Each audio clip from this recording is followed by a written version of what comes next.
Hi everyone, it's Linda Canase with LyndaCreates, here with introducing a new die from Trinity Stamps. This is my pull and pop box die with some other dies included in it, but I wanted to show how much fun that is. Top lifts up, slides back down, and the box also is large enough to hold a gift card. Perfect for a little birthday gift or any occasion. I'm going to show you how I made this. It'll be in two parts. One will show you the beginning, will show you how to make the box itself. And then the second one, I'll show you how I embellished this. Okay, let me show you how I made this.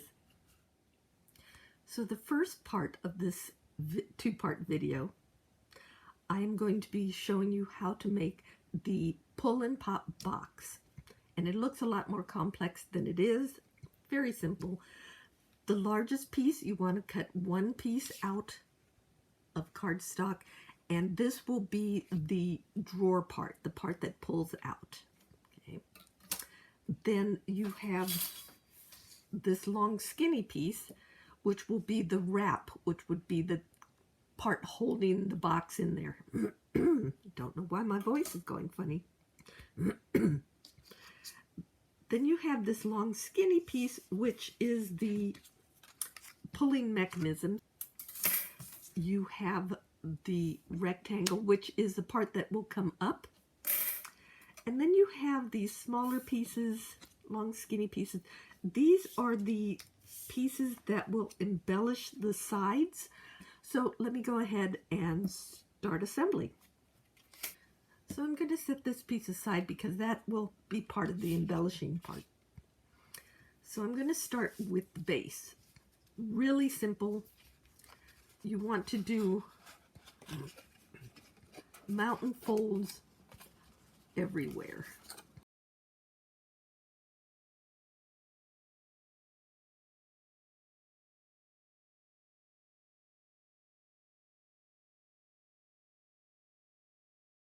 So now what you do is you turn in these tabs and you lift up the sides.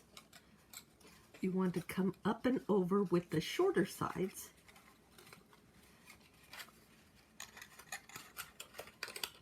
And hold those tabs inside there. You see?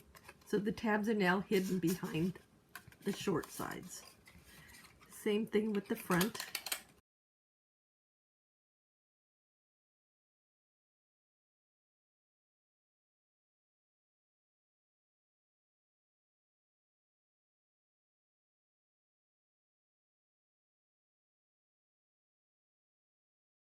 Now you have the box. Simple, right? Okay, so now we have the longer piece, and there are crease lines, 1, 2, 3, 4. So you want to do mountain folds on all 4 of those. And this cardstock is pretty thick, so it's a little harder to see the crease lines.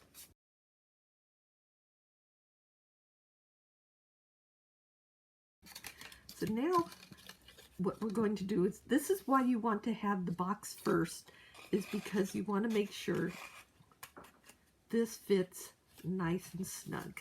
So you want to put it in there, you want to wrap the outer part around it.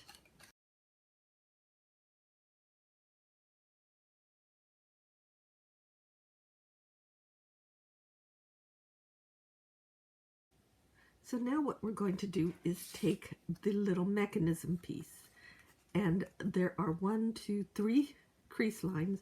We're going to do a mountain fold, a mountain fold, and a valley fold. So starting with the biggest tab, you'll see one side has a larger edge and the other smaller. With the larger one, you wanted to start with a mountain fold. Then in the middle, mountain fold. And then on the shorter side, you do a valley fold. Okay. So it looks like that. I don't know what that is, but it looks like that. Now, so what we're going to do is two things. One, we're going to attach it in a kind of awkward way, but we want to always make sure it is perfectly centered in this opening, because if it's crooked in any way, it will not work. Okay, so we're going to start with the very large back tab.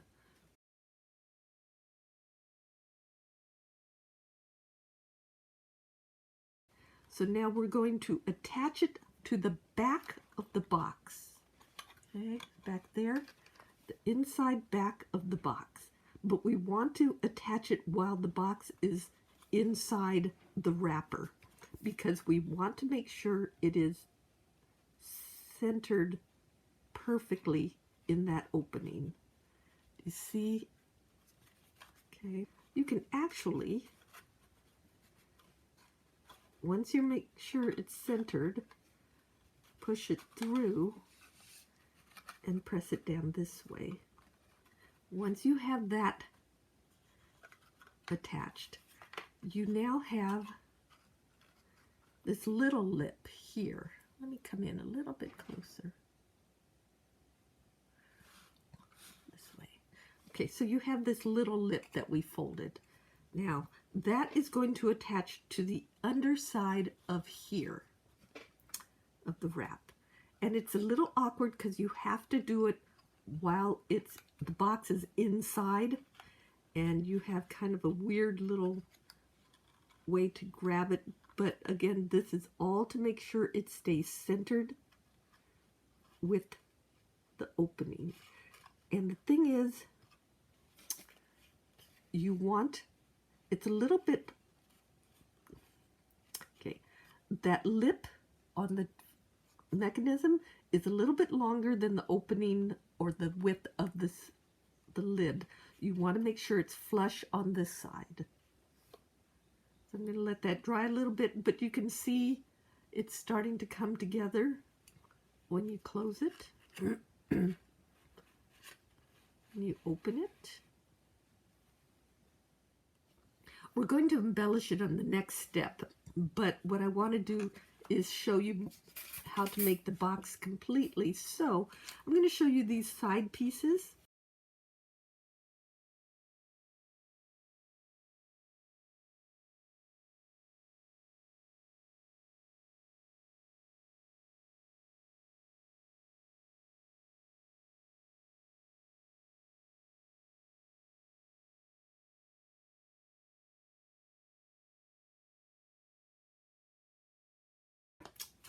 So let's go ahead and finish this off in part 2.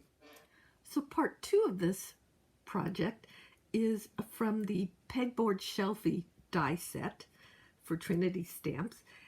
I wanted to share a little tip that I have using packing tape, and I want to say the cheaper the better, meaning the thinner the tape is, the more useful it is for what we're doing. So if you have some packing tape that falls apart every time you try to use it, that's what we want. Okay, so what I'm going to do is take a piece of this packing tape, and I'm going to attach it to the piece of green cardstock. And just to explain what I'm doing, sometimes you see projects where something will be really shiny because they've added glossy accents. Okay. But I found a cheaper and easier way of doing it. No wait time to dry. You just use packing tape. So I put some on my cardstock, and what you want to do is make sure with the burnisher, burnish it down really well. Okay, so you see, can you see that? Half is burnished and half isn't. So you want to go through and burnish the whole thing down really well. But what you end up with is shiny, very shiny cardstock. And it's just like a really nice thing to work with. The only thing I do want to let you know is that because the tape, the packing tape is a plastic, it takes a little bit more work to die cut. You have to roll it through I rolled it through about 6 times just to make sure it cut all the way through. And it's so easy to do anyway. So what I did is to cut plants, a whole bunch of leaves out of this, because, as you know, a healthy plant could be very shiny. I cut a few other pieces, some pots. I have them here. But basically what I'm going to do is I'm going to embellish my little panel that pops up with a whole bunch of plants and a sentiment, and I'm going to work on that. I'll be right back. So I die cut a whole bunch of little pots and planters from the pegboard shelfie set. I die cut the little signage piece, and then I want to show something from the ribbon rosette set. And those little drop-in pieces that you have in the center of the rosette, you don't need to use it with the ribbon rosette only. This is a piece that said happy birthday. And there's the letters, and you can see where it die cut the word out. I'm going to just use the letters for the sentiment. So I'm going to start by adding them to the center of my signage. It may take a while, so I'll be back. Okay, as I'm starting this, I realize this is a marvelous tool from Trinity Stamps. It is a little wax tip to move these pieces about. OMG, I am in love with this. Highly recommend this tool, and it also has a die pick on the back side. But that is awesome.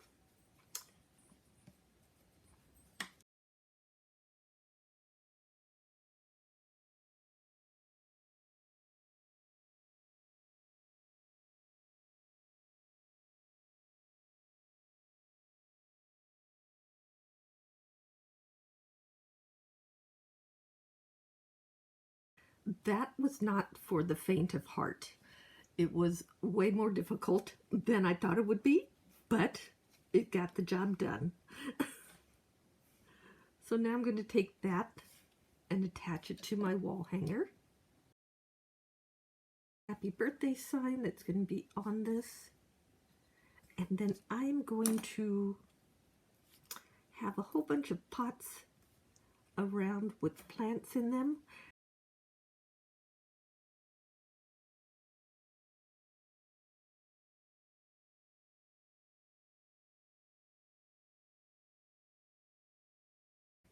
Okay, I think this is how I want it. I'm going to start by gluing down in different layers things that are at the back first.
So that is the front, and we're going to assemble the two parts together.